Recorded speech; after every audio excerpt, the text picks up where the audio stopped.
After the great flood, the world was quiet. Noah's descendants began to fill the earth, spreading across the land, rebuilding their lives. Families grew into communities, and humanity blossomed once more. In this new beginning, everyone shared a powerful gift, a single language. Imagine a world where every person understood every other person. No translators, no misunderstandings, just pure, clear communication. This unity was incredible, a force unlike any other. And with that unity came ambition.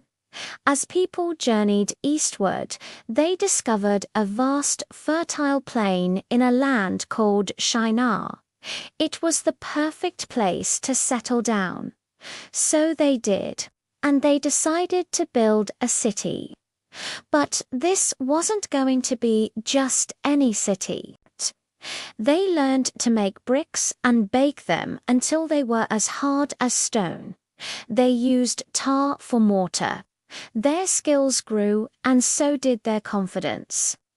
A murmur of an idea, a shared thought, finally found a voice. Come, they said to each other, let us build ourselves a city, with a tower that reaches the heavens, so that we may make a name for ourselves and not be scattered over the face of the whole earth. This was more than just a construction project. It was an act of defiance. God had instructed humanity to fill the earth, to spread out and cultivate it. But they chose to do the opposite. They wanted to cluster together, to concentrate their power. They weren't building to honor God. They were building to glorify themselves, to make a name for themselves. Their ambition was aimed at their own legacy, not God's will. Day after day, the tower climbed higher, brick by brick, level by level. It rose from the plain. From a distance, it must have looked like a mountain being sculpted by human hands. For the workers at the top, it must have felt like they were literally climbing into the sky. A wave of pride washed over the people. Look at what we can do, they thought. We are strong. We are united. There's nothing we can't achieve. Their unity was real, but it was built on a foundation of arrogance, not a humble relationship with their Creator. And then the Bible tells us something truly profound. As this man-made tower stretched upward, trying to pierce the heavens, God came down to see it. It's a powerful image. God didn't need to descend to see their project. He is all-seeing. He came down to highlight the immense gap between human pride and his divine reality. No matter how high they built, it was still just a tiny structure on the vast earth, requiring God to come down to even inspect it. God saw the tower, but more importantly, he saw their hearts. He saw their true motivation. It wasn't about community or progress. It was about becoming like God, about reaching for a status that wasn't theirs to take. And God said, if as one people speaking the same language they have begun to do this, then nothing they plan to do will be impossible for them. This wasn't a compliment. It was a diagnosis. God understood that unchecked human pride, fueled by limitless ambition, would inevitably lead to self-destruction. This project was just the beginning. Where would it end? So God intervened. He didn't send an earthquake or a storm. He did something far more subtle and far more effective. He confused their language. In a single moment, the bond that had united them was broken. The words that had once built a tower now built walls of confusion between them. A foreman would shout for more bricks, but the words would sound like gibberish to the workers below.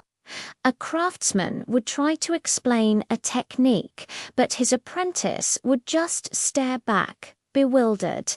Imagine the chaos. Frustration would have quickly turned to anger. Trust would have evaporated. Fear and suspicion would have crept in. The collaborative spirit that had driven the project vanished, replaced by discord. The work on the tower ground to a halt. The city project was abandoned. People began to drift away, clustering with those who spoke the same new tongue, the same fragments of the old language. They scattered across the face of the earth, just as God had originally intended, and the place was forever named Babel, which means confusion, because there the Lord confused the language of the whole world.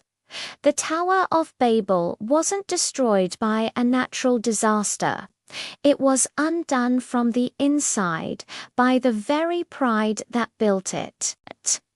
Humanity tried to climb to heaven on its own strength, with its own ingenuity. Forgetting a fundamental truth, heaven isn't reached by physical height, but by spiritual humility.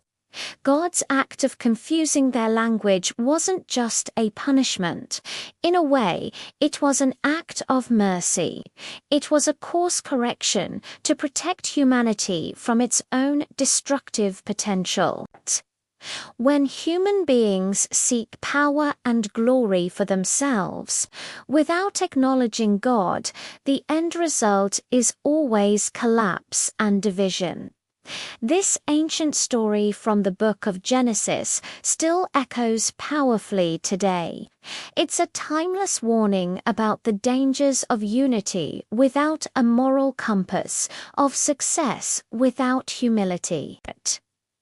It teaches us that any project, any society, any life built solely for our own glory is built on shaky ground. It will not last. Yet, even in this act of judgment and scattering, we can see God's grace at work. By creating many languages and nations, God was setting the stage for the next chapter of his grand story. From these many nations, he would eventually call one man, Abraham, to form a chosen people. And through that people, a plan of redemption and blessing would unfold for the entire world. The Tower of Babel fell, but God's ultimate purpose never did. He wasn't threatened by a tower of brick and tar. He was patiently, lovingly guiding humanity back to a place of dependence on him. The story reminds us that the greatest name we can ever hope to build is not our own. True, lasting significance is found not in climbing toward the heavens in our own strength, but in humbly walking with the God who made them. Thanks for watching. If this story resonated with you, please like, subscribe, and share it with someone who might need to hear it.